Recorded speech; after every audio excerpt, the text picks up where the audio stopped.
Buenas noches. Hoy comenzaremos a estudiar el estado de flujo de efectivo, el cual se encuentra comprendido y descrito en la Norma Internacional de Contabilidad número 7. El objetivo de la norma, como se indica en la diapositiva, corresponde a la entrega de la información y antecedentes que permitan evaluar la capacidad que tiene la organización de generar efectivo y efectivo equivalente. Todo esto relacionado con la necesidad de liquidez que la empresa requiere para el desempeño normal de sus actividades. Esto implica tanto recursos como los tiempos comprometidos, así como el factor probabilístico de la certeza de contar con ellos. Existen tres tipos de flujos que conforman un gran flujo de efectivo, y estos son: 1. Flujos provenientes de actividades de explotación. 2. Flujos provenientes de actividades de inversión. 3. Flujos provenientes de actividades de financiamiento. Estos flujos los analizaremos con mayor detalle un poco más adelante. El alcance de la norma nos indica que el estado de flujo de efectivo es parte integrante de los estados financieros. Por lo tanto, debe presentarse con la misma periodicidad que todos los demás. El objetivo de este es presentar información relevante en la generación y el uso de sus efectivos y el equivalente.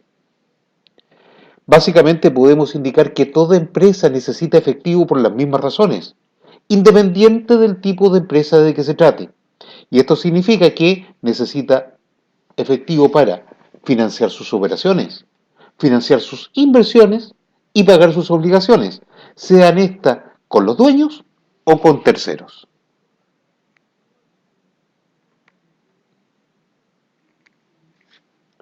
El hecho de que los estados financieros nos permitan comparabilidad, tanto interna como externa, es un aspecto fundamental que nos permitirá determinar si las proyecciones y evaluaciones pasadas fueron bien consideradas y cuánto esto afectó al rendimiento de la empresa. Cabe recordar que el hecho de la comparabilidad es un aspecto relevante, el cual se encuentra contenido dentro del marco conceptual de las normas internacionales.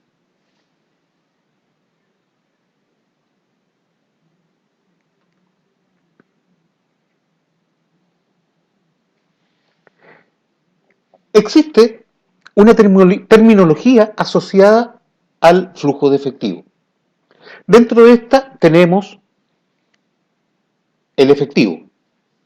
Por efectivo entenderemos los saldos en la cuenta caja, así como los depósitos bancarios a la vista, es decir, cuenta corriente. Equivalentes al efectivo corresponden a inversiones de corto plazo y de fácil liquidación. Aquí nos vamos a detener un minuto para explicar un poco lo que son los equivalentes al efectivo. Se entiende que una empresa tenga efectivo para disponer de sus pagos para su funcionamiento operativo. Sin embargo, el hecho de tener recursos inmovilizados implica un costo de oportunidad. Es por esto que la empresa invierte parte de este efectivo en instrumentos de corto plazo para obtener rentabilidad sobre los recursos ociosos. Para ser considerado efectivo equivalente, las inversiones referidas en el punto anterior deben cumplir con ciertos requisitos. Y estos requisitos son: 1. Debe convertirse en efectivo con un mínimo riesgo de pérdida de valor.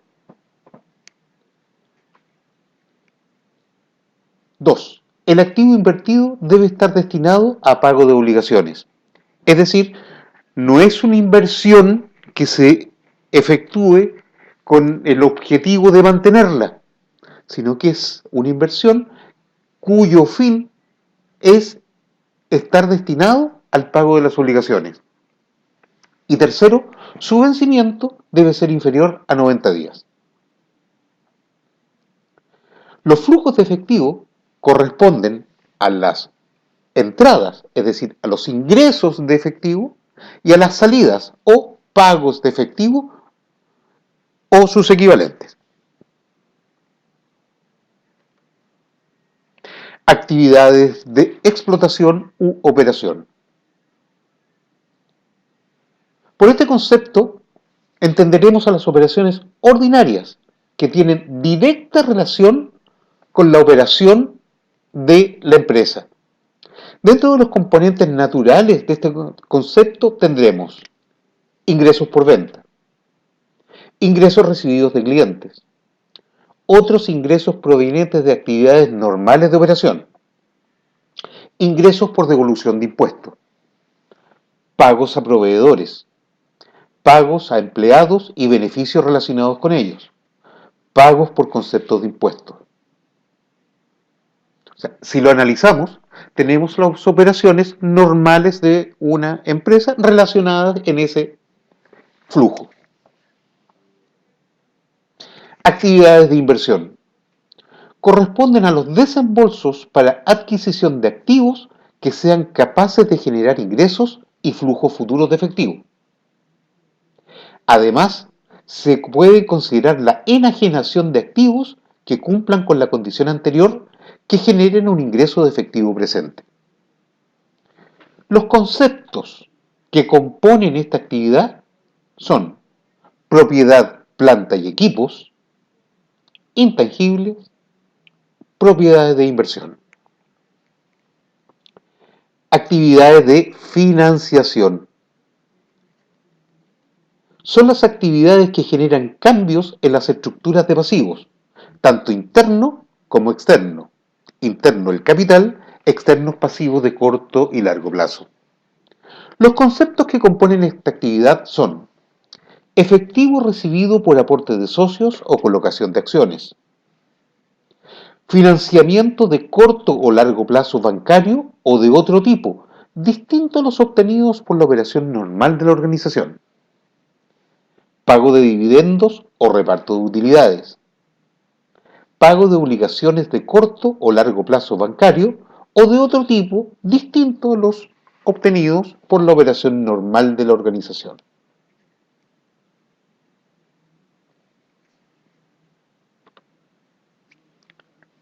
Existen dos métodos para el cálculo del flujo de efectivo, el método directo y el método indirecto. El método directo analiza los flujos en forma separada para conciliar el saldo final de la cuenta efectivo y equivalentes. Es decir, considera el flujo de operación, el flujo de inversión y el flujo de financiamiento, y con esto concilia el saldo final de la cuenta efectivo y efectivo equivalente. El método indirecto parte de la utilidad determinada de los estados de resultados y se depura para llegar al saldo de la cuenta efectivo y efectivo equivalente. El método que utilizaremos nosotros es el método directo y es el método que veremos en un ejercicio en una próxima presentación.